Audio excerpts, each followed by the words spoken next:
Hello everyone. ఏంటి ఇప్పుడు మిమ్మల్ని అందరిని ఎక్కడికి తీసుకెళ్తున్నానో తెలుసా? ఈరోజు మన ఇంటి ముచ్చట్లలో అయితే నేను ఓ ముచ్చట చెప్దామనుకుంటున్నా. ఇది ద్వాదశ జ్యోతిర్లింగం అనమాట. ఇది ఎక్కడుందో తెలుసా? భద్రాచలం నుంచి 14 కిలోమీటర్ దూరంలో ఉన్న దుమ్ముగూడెం మండలం పర్ణశాల వెళ్ళే దారిలో ఉంది. ఇది చిన్న అరుణాచలం అనమాట. ఎటు చూసినా సరే అంతా శివమయంతో అయితే ఈ టెంపుల్ అంతా నిండిపోయింది. నాకైతే చాలా చాలా బా నచ్చింది. భద్రాచలం వెళ్ళేవాళ్ళు ఎవరైనా సరే ఖచ్చితంగా ఈ గుడినైతే మిస్ అవ్వద్దు.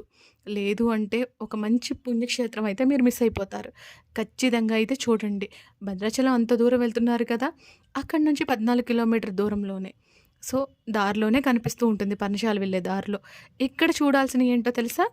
ఇంద్రలింగం, రమణ మహర్షి, దక్షిణామూర్తి, యమలింగం, చిత్రగుప్తుడు, హనుమాన్, అగ్నిలింగం, సూర్యలింగం, సరస్వతీదేవి, భక్త కన్నప్ప, వాయులింగం, చంద్రలింగం, మరకతలింగం, వరుణలింగం ఇలా సప్తమాంత్రికలు అన్నీ ఉంటాయి.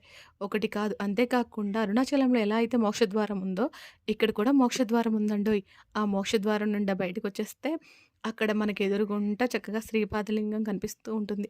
స్వామివారు బాచిపెట్లు వేసుకొని ఇలా కనిపిస్తున్నట్టుంటారు. నాకైతే అది చాలా బా నచ్చిందండి.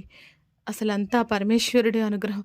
ఆయన ఇన్ని రూపాల్లో అవతరించి మనకు కనిపించడం కూడా మన అదృష్టమే కదా! నిజంగా ఆయన్ని చూస్తూ ఉంటే మైమరిచిపోయాననమాట నేనైతే.